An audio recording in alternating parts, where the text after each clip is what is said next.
Hi, this is The Greatest Story Ever Played. I'm Dan, and today I am going to be talking about Gone Home. So, a description for this game is Gone Home, the genre-defining story exploration video game, is now available in the comfort of your living room. June 7th, 1995, 1:15 a.m. You arrive home after a year abroad. You expect your family to greet you, but you find that the house is empty. Something's not right. Where is everyone? And what happened here? Find out for yourself as you explore the house on Arbor Hill in the award-winning video game that's been called a remarkable achievement and the greatest video game love story ever told. A little bit of background on the game. It was developed by Fullbright. This was their first game, and they've since released one more game which is called Tacoma. And Fullbright was founded by Steve Gaynor, Carla Zimanoja, and Johannemann Nordhagen, and the three of them met while they were working on BioShock 2 Minerva's Den, which is the DLC for BioShock 2, and we actually recorded an episode on it a couple months ago, so if you want to have some BioShock, go check that out too. The characters in this game, you've got Katie Greenbriar. She's your playable character. She's 21, and she spent the last year traveling abroad in Europe. Then we've got Sam. This is Katie's younger sister, and she just finished her senior year of high school, like days ago.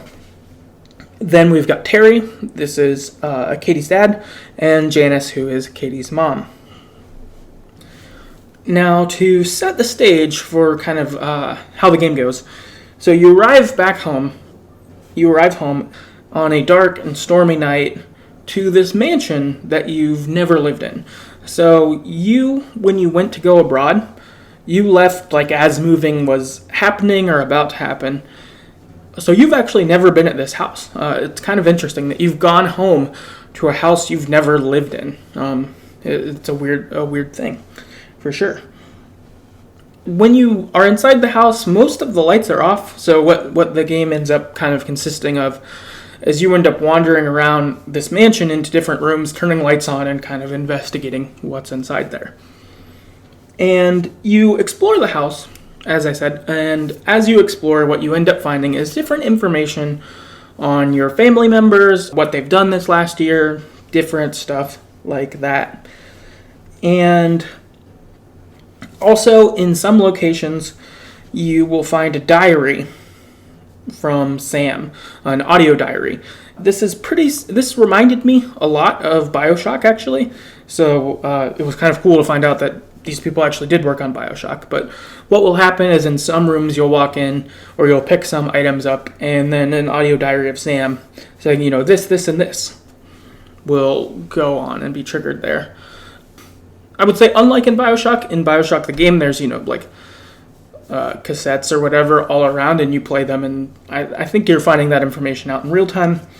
I sort of suspect that the audio diary logs are not actually audio that's around, but are maybe you're kind of real-time experiencing something that you would have read somewhere else, basically. It's kind of the vibe I got. But they're pretty cool. They're very effective. I like that it reminded me of BioShock, and in fact, they worked on it, so that's pretty cool. So what I decided to do is, rather than going like linear, how I played the game, like I'm in the living room, and then I go to the door on the left, and stuff like that, I think that would be both confusing narrative and maybe not even that good to listen to. So instead, what I've decided to do is I'm going to tackle the story for each of our characters in the family. So we'll start with Terry. So Terry is Katie's dad, of course, and he is a failed writer who does tech product reviews for tech stuff. So this would be something like he records, he gives like a review on like the new camcorder or this new CD player or whatever. And so his job is to just write that stuff out. His ambition, though, was to be a writer who wrote fiction, wrote stories. Scattered throughout the house, what we see is that his books are, I guess, I would say like conspiracy theory type of fiction. We see one of them's called The Accidental Savior. They all have a theme like that. So it's like The Accidental Savior or The Accidental Husband. That's not one of them, but I know that's a thing. Stuff like that. It almost seems like it's kind of a bad version of 11/22/63 by Stephen King, which 11/22/63 by Stephen King is a great book. It's one of my favorite ever. So if you're looking for a good time travel book, 11/22/63, check it out. Unfortunately for Terry, though, he's not Stephen King.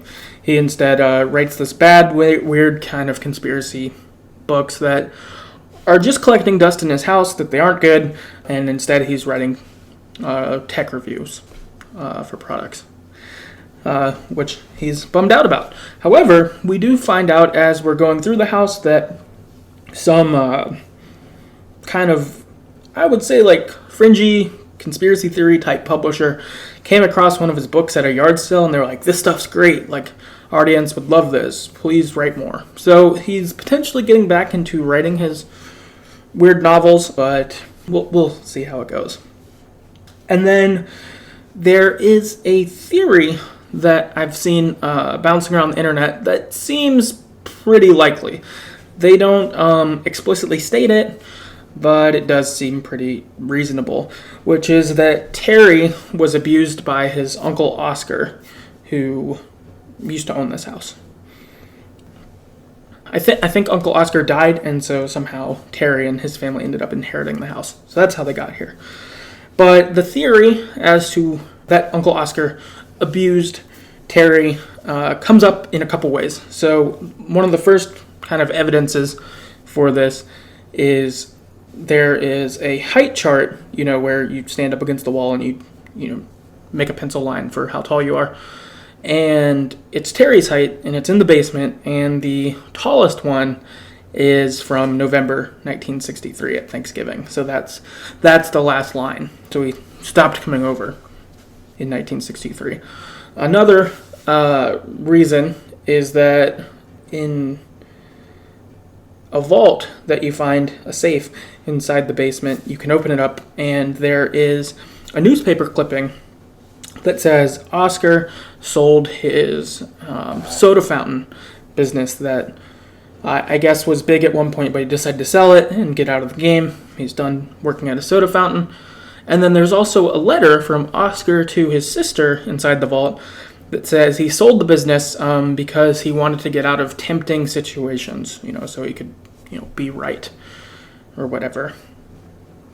And then the last part being is the theme of Terry's books, that he wants to, that it's someone who goes back in time to try to save things, to try to set things right.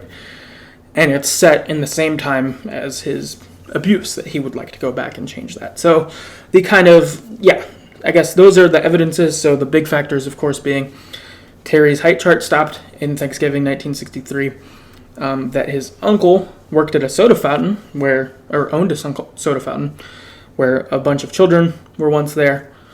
So he didn't want to be around children, and then he said that workplace was tempting for him, so he stopped being in it. So seemingly Oscar was probably attracted to children, and so I would say this fits pretty well together. It's pretty dark, pretty horrible thing, and it makes me feel especially bad for Terry. I can't imagine going back to this mansion after that kind of stuff could happen. That sounds horrible. And I don't know. I think even if my family, if I were him, I would think even if your family was like, congrats, you inherited this mansion, and just be like, no, I'm not going back there. I hate that place. It's horrible. It's bad. So Terry's got it rough. He's got rough things going on.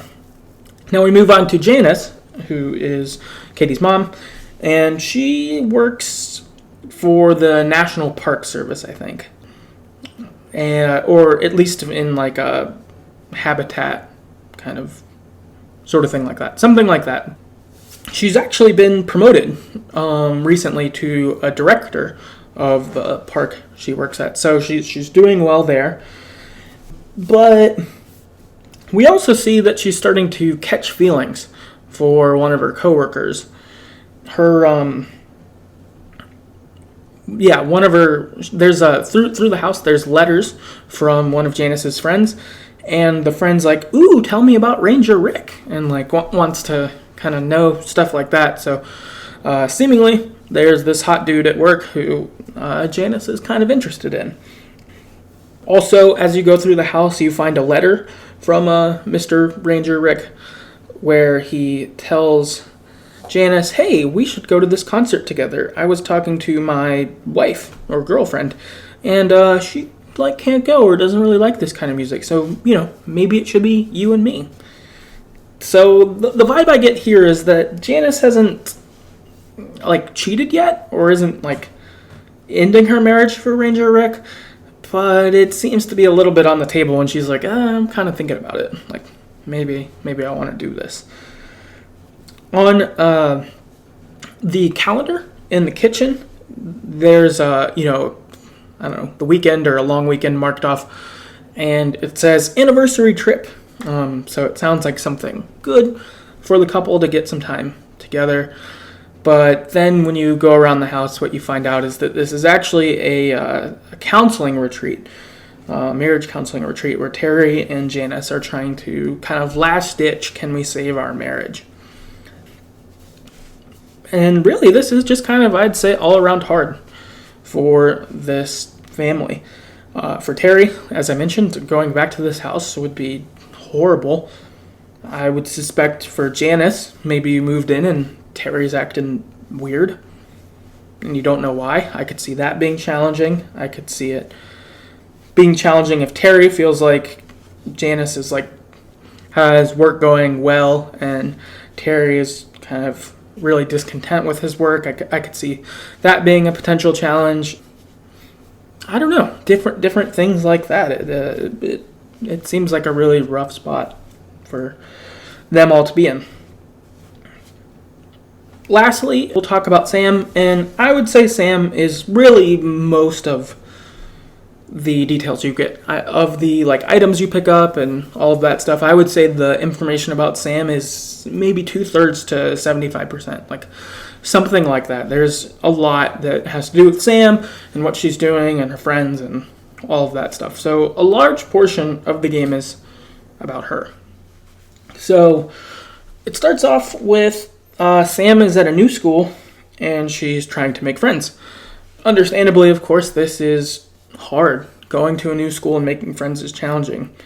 Any of you, or I moved during middle school, but anyone else who's moved during a set time of school, it is hard to go to a new school and kind of be like, okay, what do people do here? What's cool and stuff like that. So she is having some normal challenges there, but she ends up making one friend who is a girl named Lonnie. Yolanda is her full name, but she goes by Lonnie. She meets Lonnie, and Lonnie is in ROTC, so ambitions to go into the military after high school. What Sam has happened is she starts crushing on Lonnie. It started kind of first as like, ooh, there's this cool friend I've made, to like, I think I like her more than a friend. I wonder if she likes me. I wonder if she would feel that way about me. And Lonnie does.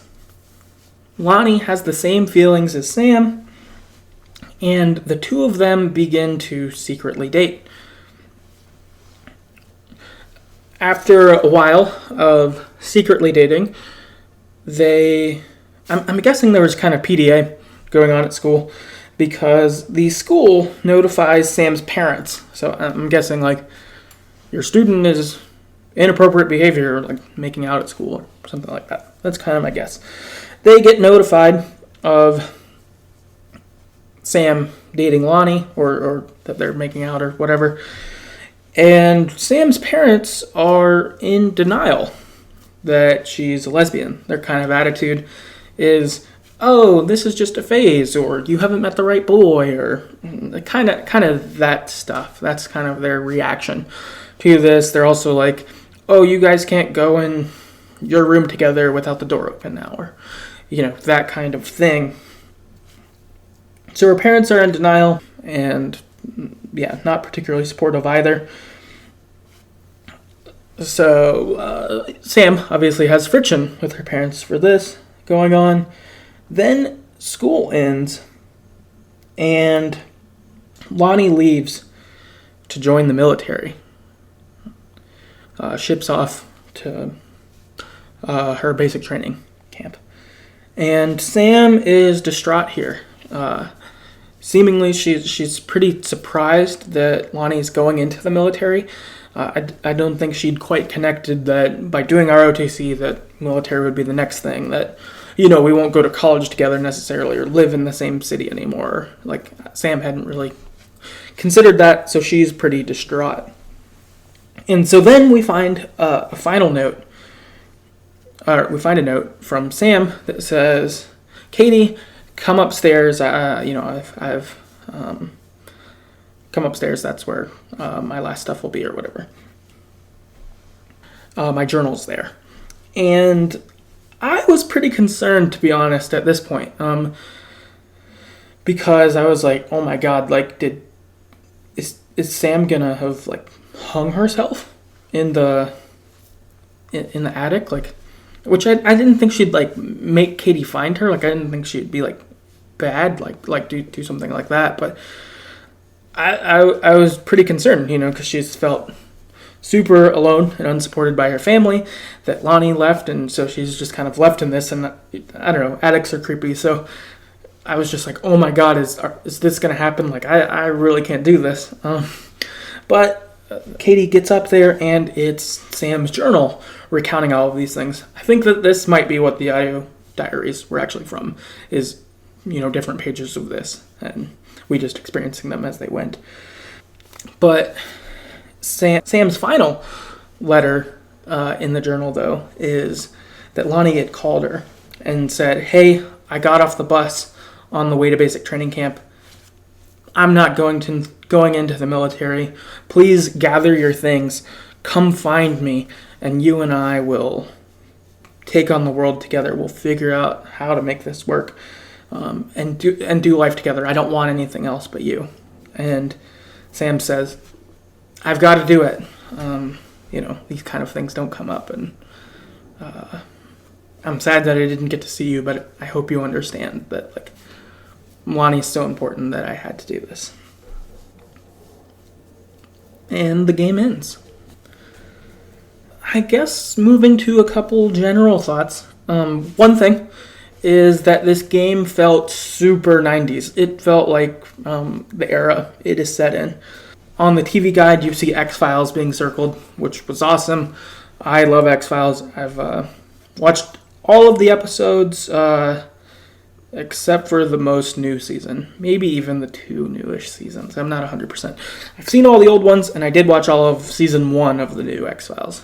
But I love X-Files. Huge fan. I think it's great. I loved the nostalgia there.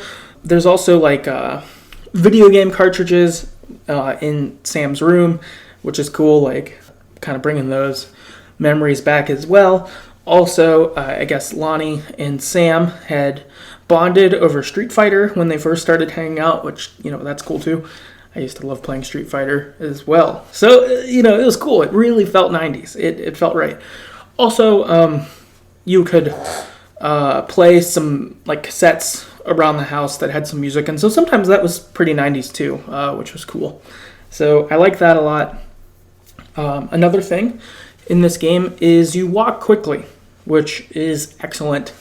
Walking sims must do this, in my opinion, is walking quickly. When you're slow, it does hurt. And then to go alongside this, the house was pretty easy to explore. It was pretty, self-explanatory. There was a time or two where something might be locked, but the key could be easy to find, or, thank God for the internet, you can just look up where it is, which is usually what I did. I try to look for a little bit, but I'm totally fine with looking shit up if I need to. But easy to explore. So this is something that for Gone Home, I think did exceptionally well, is you moved quickly and where to go was very evident. I think that because of this, that this puts this game in the category of very good walking sims in my book. Because in a walking sim, of course, you have less interaction you can do. You don't have like fight combos or whatever, that sort of stuff. Instead, a lot of the game is really conveyed by like atmosphere, how it feels, what you read, occasionally what you experience. But in a good walking sim, you've taken out different elements to hone in on these other ones. And I've found in some walking sims I've played that you've heard me talk about, is if you move really slow or if it's not clear where to go, it can really hurt the game really fast. Gone Home did this very well. So, well done, Gone Home. This, I would say, almost guarantees I'm going to play Tacoma later. I'm interested in it anyway, but to know that these things were present in Gone Home, Tacoma has moved up my list quite a bit. So, that's pretty cool. I like that quite a lot. Yeah, those are kind of my thoughts. I've got some listener feedback, so we'll start going through that. First, from Chris on Twitter, says, I thought the story was well done, and I like the horror feel sprinkled throughout the game. I kept expecting some sort of jump scare or supernatural twist, which kept me on the edge of my seat. I couldn't put it down, and I played it all in one sitting. Me too. I played it all in one sitting as well, which was great. It was a really good way to experience this. I think I just, cracked a beer and played for I think the game was maybe about an hour and a half-ish, and it was great. It was a really great way to experience the game. I really enjoyed that. And I agree, I kept expecting something creepy to happen, and it never did, but I think it was the right thing. Like if you were exploring like a murder house or something, I think it would have maybe been less impactful. I think instead, all the impact was from hearing about the trauma and turmoil and stuff going on in people's lives. So, yeah, good stuff. Next up on Calico on Twitter says, one of the best, most memorable games I've ever played. As a child of the 90s, the setting and the vibe of the house were spot on, and the story of teenage sexual identity crisis and parental denial was heartbreaking. One of the handful of games that actually caused me to tear up. Yeah. Well said. Super sad seeing her parents, Sam's parents, not understand her, not get it. And it was sad. It was sad. And I agree. I'm a child of the 90s, but not as old as these guys. I think I was probably like 7 in 1995. Something like that. So I didn't experience the 90s in high school, but I did get good glimpses, and this felt very accurate. Next up, we've got Eskerfield on Twitter said, awesome game. A great introduction to Heavens by Betsy. Loved how they captured the mid-90s. Made me think of people that receive hate now for who they are when society refuses to understand. LGBTQ. We still have a long way to go to remove hate and abuse. Yeah, again, like Calico, I agree. It captures the 90s well. I like that a lot. And yeah, it sucks that society just refuses to understand people who are different from them. LGBTQ, for sure. And even a lot of other things. I think society gets pretty divided, and it gets pretty ugly. And it's sad to see. Carrie on Twitter said, I loved it. Plus, I'm a scaredy cat, and I appreciated the option to play with all the house lights already on. Which, that's cool. I didn't know that was a feature option, but I do like that. I might have done that if I would have known about it, because there were, especially in the very beginning of the game, I was creeped out a little bit. I was kind of waiting to see like blood on the wall. It says like red rum or something like that. Thomas on Twitter says, very much my cup of tea, short and light on gameplay, but nevertheless managing to combine an interesting experience with a quite powerful story. I just wish I hadn't wasted so much time picking up and examining so much useless stuff. I agree there. There were these cabinets that had drawers on the bottom, and I probably opened like the first, 10 cabinets that were that way, and then I was like, oh, there's never anything in any of them. I'm going to stop opening them. So I did do that, and yeah, I agree. Interesting experience and a good story with it. Maniac on Twitter wrote in, I love this game so much and the soundtrack. Beautiful. Yeah, the music was quality in this too. It really fit the game. It felt right. Leilani on Twitter said, I loved it so much. Definitely wish they'd adapt it into VR. Did you play What Remains of Edith Finch? I love that too. Hope to see more games like these. That would be pretty cool. I think this game would translate to VR pretty well. I've only played VR in limited capacity. Like, I've had a friend who's had it, and I've played for 10 minutes off and on a couple times kind of thing. But I think this would be pretty cool. Walking around this house, I think it would really feel like that with the first-person view the game gives you. This would probably be a pretty cool experience in VR. So I think that is cool. And What Remains of Edith Finch, I have played that. I love that game. For me, I would say What Remains of Edith Finch is the best walking sim style game I've played so far. So if you haven't played that one, I highly, highly recommend it. Also, maybe 9 months ago, a year ago, something like that, I did actually record an episode on What Remains of Edith Finch. So if you want to hear that, go check it out for sure. And I would love to see more games like this too. I hope that this walking sim style of game continues and developers keep kind of using it and exploring new angles to it. I think there's a lot of potential in this style of game. Lastly, I've got Shadow Stars on Twitter who says, loved Gone Home, perfect game to play right after Life is Strange. And yeah, I could really see that. I think that after playing Life is Strange and I'm looking for more games, Gone Home is definitely one I would recommend. It does capture some similar emotional notes, and yeah, it's a pretty strong game. So yeah, good recommendation. So that is Gone Home.